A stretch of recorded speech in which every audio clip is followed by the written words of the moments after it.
ಕಾರುಗಳು ಇವತ್ತು ನಾವು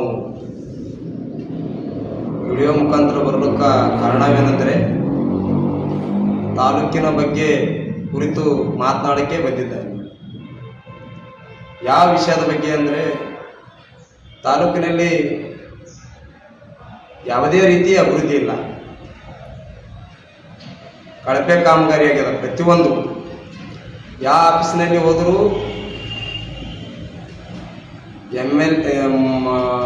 ಇವಾಗಿನ ಶಾಸಕರದು ಪುತ್ರರಾದ ಅರುಣ್ ಕುಮಾರ್ ಪಾಟೀಲ್ ಅವ್ರದ್ದು ಲೆಟರ್ ತೊಗೊಂಬ ಅಂತ ಪ್ರತಿಯೊಬ್ಬ ಆಫೀಸರೇ ಹೇಳ್ತಾರೆ.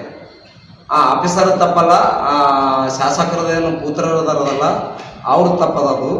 ಏನು ಹೇಳ್ತಾರೆ, ಯಾರೇ ಬರ್ಲಪ್ಪ ನಮ್ಮದು ಲೆಟರ್ ಆಫೀಸ್ಗೆ ಹೋದ್ರೂ ಆಫೀಸರ್ಸ್ ನಮ್ಗೆ ಹೇಳೋದೇನಂದ್ರೆ ಅರುಣ್ ಕುಮಾರ್ MI ಪಾಟೀಲ್ ಅವ್ರದ್ದು ಲೆಟರ್ ತೊಗೊಂಬರಿ, ನಿಮ್ಗೆ ಕೆಲಸ ಆಗ್ತದ, ಅವ್ರ ಜೊತೆ ಅವ್ರ ಬಳಿ ಹೋಗಿ ಫೋನ್ನಾಗ ಮಾತಾಡ್ಸಿದ್ರೆ ನಿಮ್ಮ ಕೆಲಸ ಆಗ್ತದೆ ಅಂತ ಹೇಳ್ತಾರೆ.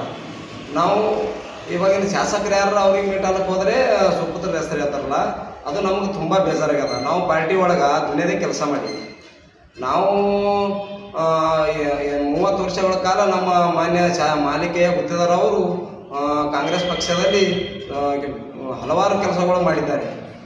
6 ಬಾರಿ ಶಾಸಕರಾಗಿ ಕೆಲಸ ಮಾಡಿದ್ದಾರೆ, 1 ಬಾರಿ ಸಚಿವರಾಗಿದ್ದಾರೆ, ಮತ್ತು ಇನ್ನೊಂದು ಬಾರಿ ಸಭಾಪತಿಯಾಗಿದ್ದಾರೆ.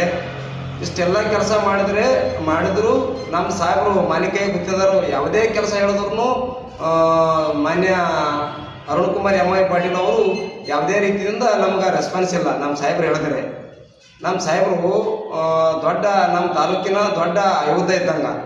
ಆ ಸಾಹೇಬ್ರು ಹೇಳಿದ್ರೆ ಬರೀ ಹೂ ಅನ್ನೋದು ಕೆಲಸ ಮಾಡೋದಿಲ್ಲ. ಅದಕ್ಕೆ ನಮ್ಗೆ ತುಂಬ ಬೇಜಾರಾಗಿದೆ. ಈ ತಾಲೂಕಿನ ಜನರಿಗೆ ಏನು ಹೇಳ್ದ ನಂತರಪ್ಪ, ನಾವು ಈ ಸಾರಿ 2028ನೇ ಯಾರಿಗಾದರೂ ನಾವು ಶಾಸಕರಾಗಿ ಮಾಡ್ಬೇಕಂತ ತಮ್ಮಲ್ಲಿ ಎಲ್ಲರಲ್ಲಿ ವಿಚಾರ ಇದ್ದರೆ ಮಾನ್ಯ ಮಾಲಿಕೆಯ ಗುತ್ತಿದಾರವರಿಗೆ ಮಾಡಿದ್ರೆ ಈ ತಾಲೂಕಿನಲ್ಲಿ ಯಾವುದೇ ರೀತಿಯಿಂದ ಕಳಪೆ ಕಾಮಗಾರಿ ನಡೆಯುವುದಿಲ್ಲ. ಹಿಂದೆ ನೋಡಿರ್ಬೋದು, ಈ ನಮ್ಮ ಹಿಂದೆ ನಾವು ಸಣ್ಣವರಿದ್ದೇವೆ, ಎಷ್ಟು ಅಂದರೆ 10-12 ವರ್ಷದವರು ಇರುವಾಗ ಆವಾಗಿನ ಟೈಮ್ದಾಗ ಎಲ್ಲಿ ಹಸಿರು ಕ್ರಾಂತಿ ಕಾಣಿಸ್ತಿದ್ದಿಲ್ಲ. ಇವಾಗ ನೋಡಿದ್ರೆ ನಾವು ಎಲ್ಲೇ ಮೇಲುಗಡೆ ನಿಂತು ನೋಡಿದ್ರೆ ಎಲ್ಲಿ ನೋಡಿದ್ರು ಅಲ್ಲಿ ಹಸಿರು ಕ್ರಾಂತಿ ಕಾಣಿಸ್ಕತ್ತದ. ಅದಕ್ಕೆ ಯಾರಾದರೆ ಕಾರಣೀಭೂತರ ಅಂದರೆ ಅದು ಮಾಲಿಕೆಯ ಗುತ್ತಿದಾರ ಅವರು. ತಾಲೂಕಿನ ಜನರಿಗೆ ಆಲ್ಮೋಸ್ಟ್ ಗೊತ್ತದ, ನಾ ಏನು ಹೇಳಷ್ಟು ದೊಡ್ಡವನಲ್ಲ, ಆದರೆ ನನಗೆ ಬೇಜಾರಾಗ್ಯದ ಕೆಲವೊಂದು ವಿಷಯಗಳು ಮಾನ್ಯ